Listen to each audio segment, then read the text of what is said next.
Hello again and welcome to Letter from England, broadcasting for AC Press and the Spanish Evangelical Alliance. This week we're looking at the first official visit of the General Secretary of the World Evangelical Alliance, Geoff Tunnicliffe, to Spain. He was there for several days over last weekend, and his visit is being seen as a great success. Invited by the Spanish Evangelical Alliance, Tunnicliffe had been a couple of weeks earlier at the National Prayer Breakfast in America, where he'd listened to the contribution made by the Spanish Prime Minister, José Luis Rodríguez Zapatero. The General Secretary of the Spanish Alliance felt it was the ideal opportunity, therefore, for the Spanish government to open its doors to the Spanish evangelical community, and to some extent it did so. Politicians and journalists had their first chance to hear Tunnicliffe speak at the awards ceremony for the Unamuno Friend of Protestants Prize, the ceremony of which was held in a hotel in northern Madrid on February the 26th.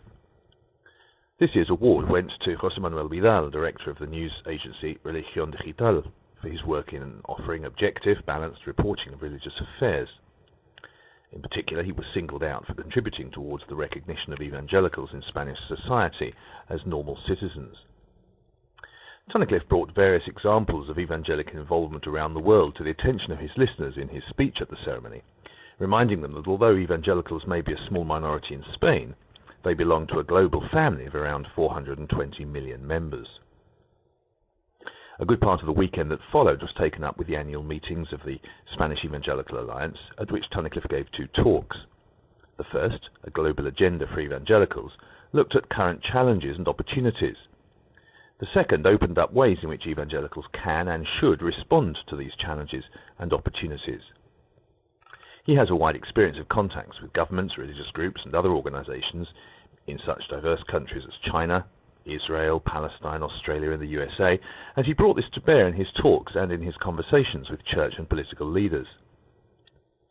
His visit to Madrid concluded with three high-level political meetings. The first was to the headquarters of the opposition Popular Party, where he was hosted by Federico Trillo, who was Defence Minister from 2000 to 2004 under the previous government. Later in the day, he met the Minister of Justice, Francisco Caamaño, and finally, the leader of the Madrid Assembly and representatives of the other political parties that have MPs in the Madrid region. Jaume Llenas, General Secretary of the Spanish Alliance, had said prior to the visit that he hoped they would be able to show the authorities a more global picture of evangelicals, and that was definitely the case. Tunnicliffe explained how evangelicals are at the forefront of bridge building and peacemaking in different conflicts around the world. The Spanish Alliance would undoubtedly have liked a meeting with Prime Minister Zapatero, but that may come in time. For now, they're punching above their weight in terms of their activity, which may be categorized as dynamic given their relatively small size.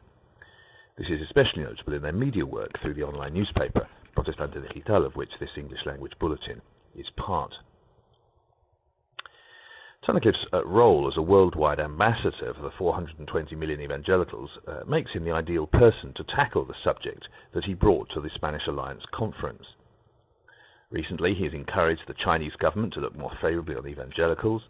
He's encouraged Australian evangelicals to put pressure on their government to fulfil the Millennium Development Goals, and he sought to build bridges between Israelis and Palestinians in the ongoing Middle East crisis. He spoke about the challenges facing the world today, seeing them as opportunities for evangelicals to do good and to proclaim the good news of Jesus to a needy world.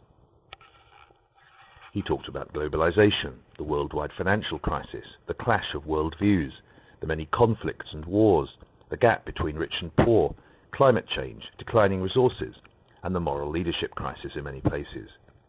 He also talked about migration, refugees and asylum seekers, AIDS, human trafficking, and radical secularism.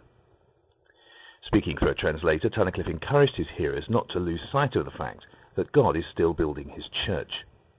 What is God's purpose, he asked, and the General Secretary's answer was that God's vision for the church is of one joined together in every community around the world, living out and proclaiming effectively the good news of Jesus Christ. Quoting the prophet Micah, he went on to say that what God wants of his church is for it to do justice, to love kindness, and to walk humbly with your God. And finally, the WEA leader called on Spanish evangelicals to join brothers and sisters around the world in making 5 commitments to world evangelism, to facing the big issues such as poverty, genocide or human trafficking, to embracing public square and cultural engagement, to working towards peace building and reconciliation where there is conflict, and to the promotion of religious liberty. Thank you for listening to Letter from England, broadcasting each week at emission.net. Goodbye for now.